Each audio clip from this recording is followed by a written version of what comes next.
दोस्तों नमस्कार।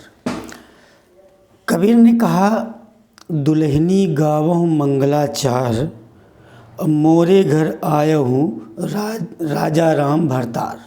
दूसरी पंक्ति की है, हरि मोरे पियू मैं राम की बहुरिया।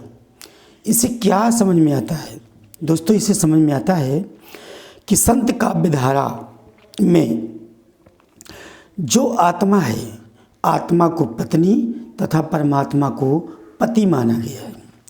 और सूफी कवियों में, सूफी काव्यधारा में आत्मा को प्रियतम तथा परमात्मा को प्रियतमा के रूप में कल्पित किया गया है। दोस्तों, एक प्रश्न बहुत इम्पोर्टेंट है आपके सामने, सूफी काव्यधारा एवं संत काव्यधारा में क्या अंतर है? दोस्तों, तो आपको समझना होगा कि सूफी काव्यधारा, उत्तर संख्या मान लीजिए, यहाँ पर 3 है तो मैं भी 3 लिख देता हूँ। दोस्तों, सबसे पहले थोड़ा सा ये अंतर समझाने से पहले आपको थोड़ा सा लिखना होगा। क्या लिखना होगा दोस्तों? यह एलटी से संबंधित प्रश्न GIC, GDC, KVS, NBS, EMRS आदि के लिए मोस्ट इम्पॉर्टेंट है। दोस्तों देखिए, थोड़ा सा लिखना होगा कि भारत में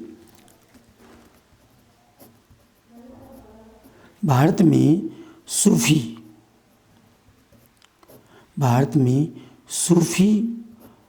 इस थोड़ी सी भूमिका लिखना होगा आपको। भारत में सूफी मत का आगमन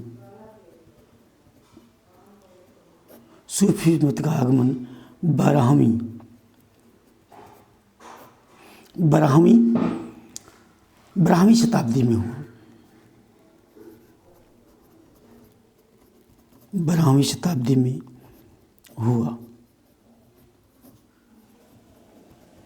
कब हुआ? 12वीं शताब्दी में हुआ दोस्तों। अब देखिए, और इसके अलावा सूफी काव्यधारा का आरंभ कहाँ से माना जाता है? भारत में सूफी मत का आगमन, ये तो मत है, सूफी मत का आगमन 12वीं शताब्दी में हुआ। और सूफी काव्यधारा, सूफी ये मत है ना, मत पहले आया और काव्यधारा बाद में चली। सूफी काव्यधारा का आरंभ कब से माना जाता है दोस्तों? 200 वर्ष बाद सूफी काव्यधारा का आगमन या आरंभ कब से माना जाता है? 14वीं शताब्दी से। कब से दोस्तों? 14वीं शताब्दी से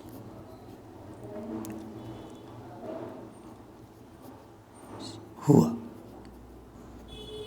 ये हुआ। अब आगे देखिए, संत मत का प्रवर्तन भी किस शताब्दी में हुआ? 12वीं शताब्दी में। तो लिख लीजिए, संत मत का प्रारंभ भी, संत मत का प्रारंभ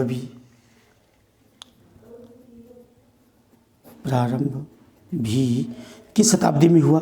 12वीं शताब्दी में हुआ। 12वीं शताब्दी में हुआ। किस शताब्दी में हुआ? 12वीं शताब्दी में हुआ। अब दोनों काव्यधाराओं का उद्देश्य क्या था? एक समानता बता दीजिए। दोनों काव्यधाराओं का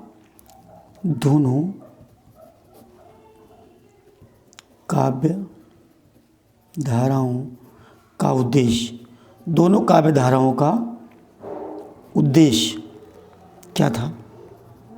कोई बताएगा? दोनों काव्यधाराओं का उद्देश्य था हिंदू मुस्लिम एकता। क्या था? हिंदू मुस्लिम एकता।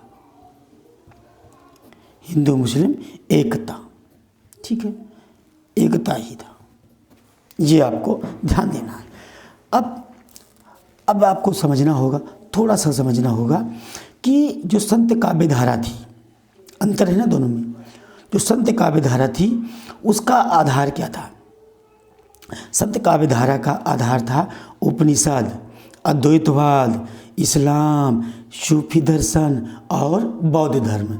ये जो है संत काव्यधारा का दार्शनिक और सांस्कृतिक आधार था दोस्तों। दूसरी बात, सूफी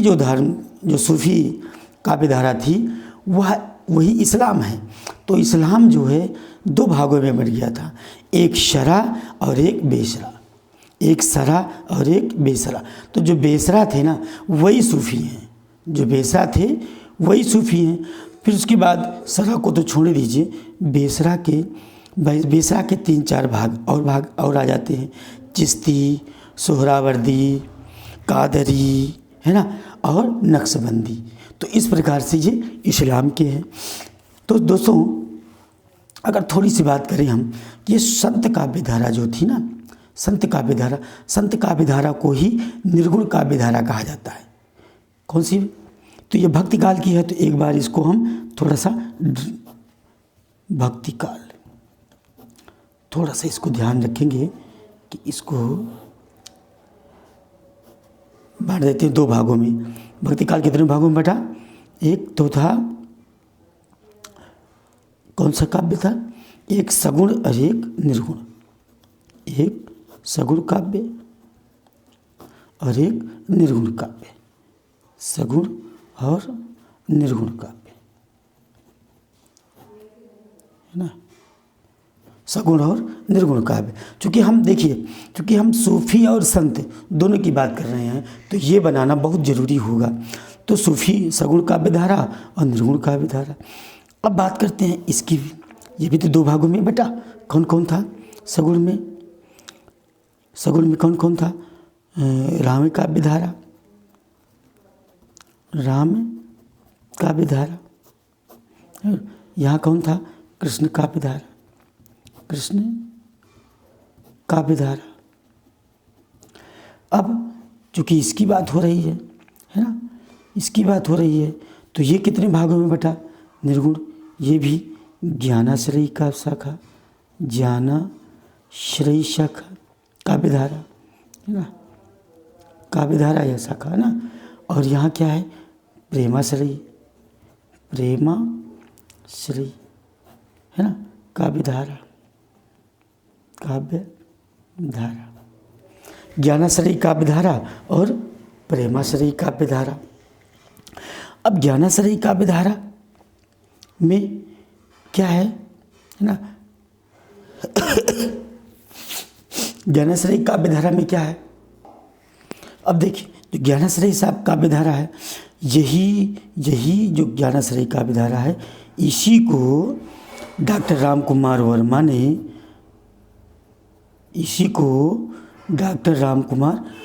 ने, परशुराम चतुर्वेदी ने और गणपत चंद्र गुप्त ने क्या नाम दिया? संत काव्य धारा नाम दे दिया, है ना। ये बताने की ज़रूरत नहीं है, ठीक है, ये तो बहुत लेट हो जाएगा, लंबा वीडियो हो जाएगा। अब और आप बता दें, जो निर्गुण काव्य धारा है, जो निर्गुण काव्य धारा है, ये नाम दिया था आचार्य हजारी प्रसाद द्विवेदी ने। आचार्य द्विवेदी जी निर्गुण काव्य धारा कहा, है ना। ज्ञानाश्रयी काव्य धारा और ज्ञानाश्रयी काव्य धारा तो आप जानते ही है, राजा रामचंद्र शुक्ल ने दिया था ना, शुक्ल जी, है ना, शुक्ल ने दिया था, यही नाम श्रयी नाम करके इन्होंने दिया था। संत काव्य धारा तो आपने बता ही दिया, है ना, वर्मा जी हैं, मुख्य रूप से वर्मा जी हैं, परशुराम चतुर्वेदी हैं और गणपत चंद्र गुप्त जी हैं। अब बात करते हैं हम संत काव्य धारा और संत काव्य धारा और सूफी काव्य धारा, है ना, सूफी काव्य धारा, है ना। सूफी काव्य धारा आप जानते हो, सूफा या सूफ, है ना, से इसकी उत्पत्ति हुई है ना, और इसका अर्थ होता है पवित्र। क्या अर्थ होता है? पवित्र, इसका अर्थ होता है ना, सूफी काव्य धारा का। अब इसका थोड़ा सा अंतर देख लेते हैं। नंबर 1, क्या अंतर है सूफी काव्य धारा और संत काव्य धारा और सूफी काव्य धारा में अंतर? तो लिखिए जरा, संत काव्य धारा, संत काव्य धारा और संत काव्य धारा और सूफी काव्य धारा, सूफी काव्य धारा में अंतर बहुत छोटा वीडियो बनेगा। अब देखिए, पहले संत काव्य धारा ले लेते हैं, है ना। तो संत काव्य धारा में क्या है? संतों की प्रणय भावना जो थी वो बड़ी ही विशुद्ध थी और भारतीय थी, है ना। क्या थी? और दूसरी बात, एक बात और, इन्होंने आत्मा को पत्नी तथा परमात्मा को पति माना। तो इसी को, ये मेन है, इसको लिख देते हैं, है ना। संत काव्यधारा, संत काव्यधारा में, संत काव्यधारा में आत्मा को पत्नी और परमात्मा को क्या माना? पति माना था। क्या माना था? पति माना था, पति माना गया, है ना। और इनकी जो प्रणय भावना है ना, लिख दें, संतों की प्रणय भावना, संतों की जो प्रणय भावना है वह विशुद्ध भारतीय है। क्या है? विशुद्ध भारतीय है, विशुद्ध भारतीय है। ठीक है, एक अंतर ये हो गया संत काव्यधारा का। और अब देखिए सूफियों में क्या है? सूफियों में, यानी जबकि, इधर लिख दो, जबकि सूफियों में क्या है? उल्टा है ना। सूफियों ने आत्मा को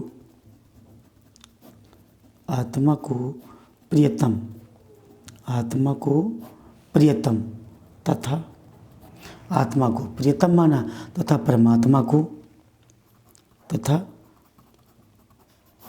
परमात्मा को क्या माना? परमात्मा को क्या माना? प्रियतमा मान लिया। क्या माना? प्रियतमा माना, है ना। क्या माना? प्रियतमा माना, प्रियतमा माना। अब एक चीज़ और सूफियों पर ईरानी प्रभाव है। सूफियों पे क्या है? सूफी काव्यधारा में सूफियों पर ईरानी प्रभाव है। ईरानी प्रभाव है। कौन सा प्रभाव है? ईरानी प्रभाव है। अब आपने देखा कि सूफियों पे क्या है? ईरानी प्रभाव है। अब अगला देखिए, नंबर दो देखिए, संतों ने हिंदू मुस्लिम एकता की पूर्ति धार्मिक एकता द्वारा संपन्न की थी। संतों ने, देखिए, संतों ने हिंदू मुस्लिम एकता, संतों ने क्या किया? हिंदू मुस्लिम एकता की पूर्ति कैसे की? एकता की पूर्ति कैसे की थी? धार्मिक एकता के आधार पर। कैसे की है?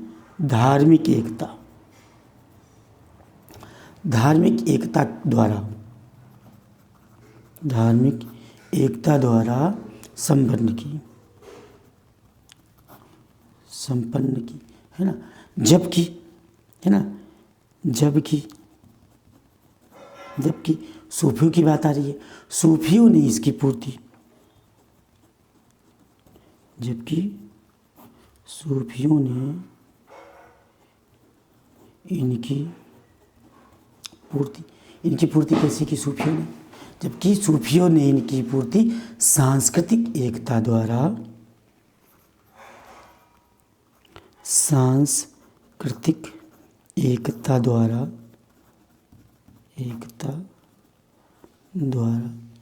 संपन्न की। कैसे की? संपन्न की। तो ये हुआ आपका दूसरा पॉइंट। अब तीसरा पॉइंट देखिए, तीसरा पॉइंट में क्या है? संतों ने खंडन मंडन की प्रवृत्ति मिलती है। संतों में क्या है? संतों में खंडन मंडन की प्रवृत्ति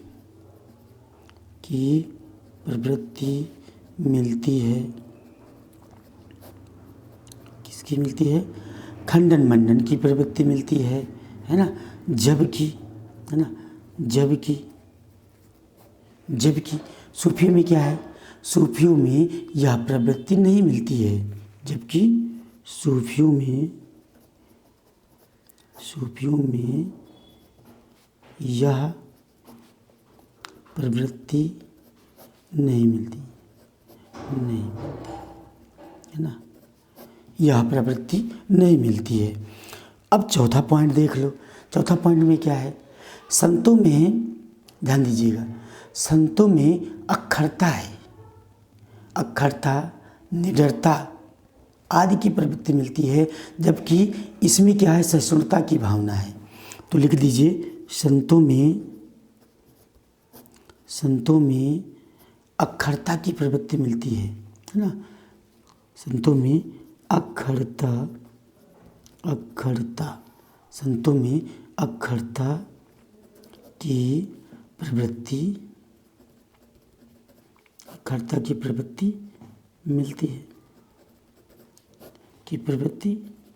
मिलती है ना। जबकि सूफियों में,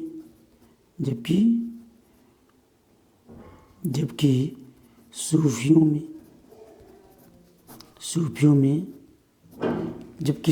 क्या मिलता है? सहिष्णुता की भावना है, सहिष्णु है ना, सहिष्णु है, सहिष्णुता की प्रवृत्ति है,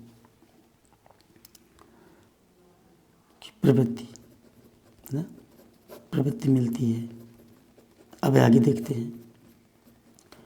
बहुत इम्पोर्टेंट प्रश्न है, बहुत ज़्यादा इम्पोर्टेंट प्रश्न है।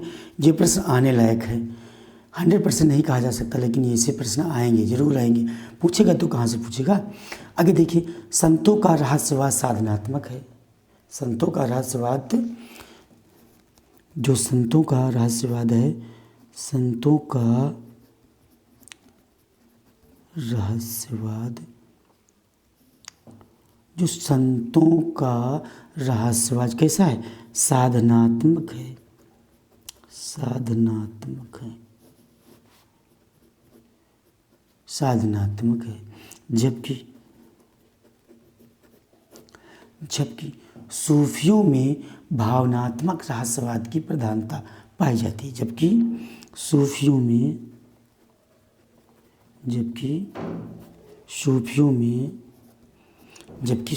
क्या पाई जाती है? भावात्मक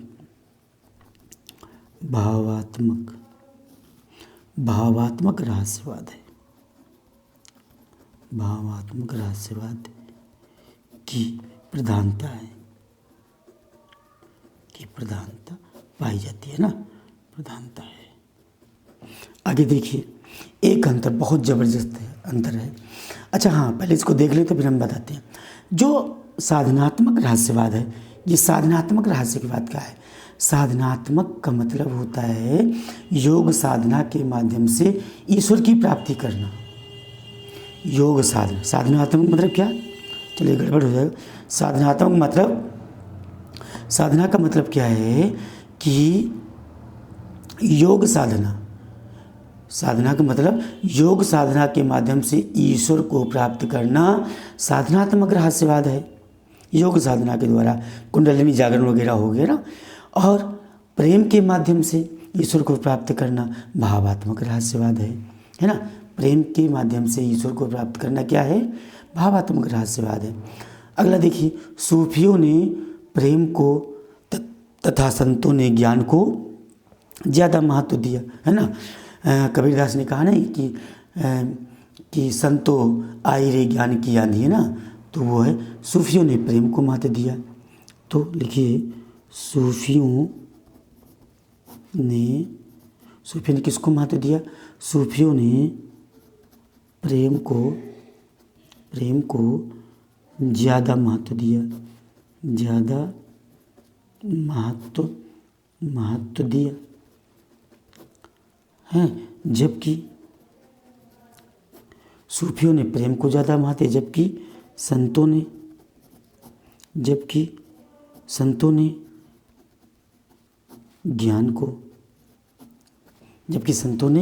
ज्ञान को ज़्यादा महत्व दिया। अब बात आती है कि संतों ने, और एक अंतर और है, संतों का जो काव्य है वो मुक्तक श्रेणी में आता है। संतों ने मुक्तक में लिखा है ना, जैसे साखी शबद रामायणी वगैरह है। संतों का काव्य, संतों का काव्य मुक्तक, संतों का काव्य क्या है, मुक्तक श्रेणी में आता है। किस श्रेणी में आता है, मुक्तक श्रेणी में आता है। किसमें आता है, मुक्तक श्रेणी में आता है ना। जबकि सूफियों का, जबकि सूफियों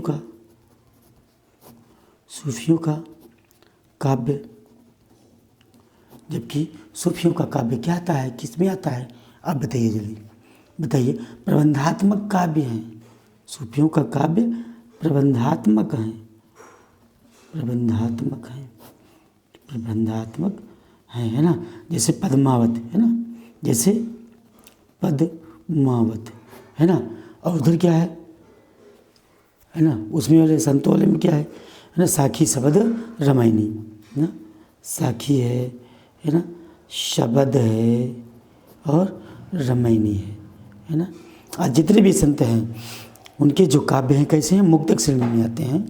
जबकि सूफियों के क्या है, प्रबंधात्मक हैं। और एक अंतर और समझ लीजिए बस लास्ट में, संतों की भाषा सदुक्कड़ी है। संतों की भाषा कैसी है, संतों की भाषा सदुक्कड़ी है। कैसी है, सदुक्कड़ी है। संतों की भाषा कैसी है, सदुक्कड़ी है। जबकि सूफियों की भाषा, जबकि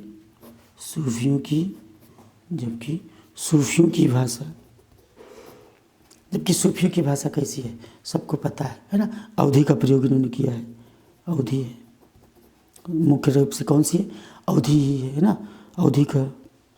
जबकि सूफियों की भाषा अवधि रही है, कौन सी रही है, अवधि रही है। और एक का आवश्यक बात है ना, जो भक्ति सगुण भक्ति काव्य धारा की है, रामाश्रयी और कृष्णाश्रयी, है ना। वहाँ पर आपने देखा है कि दो भाषाएं थी, अवधि और ब्रज, है ना, अवधि और ब्रज। तुलसीदास जी ने अवधि और ब्रज दोनों का प्रयोग किया है ना। तो दोस्तों ये रहा हमारा आज का एक छोटा सा प्रयास।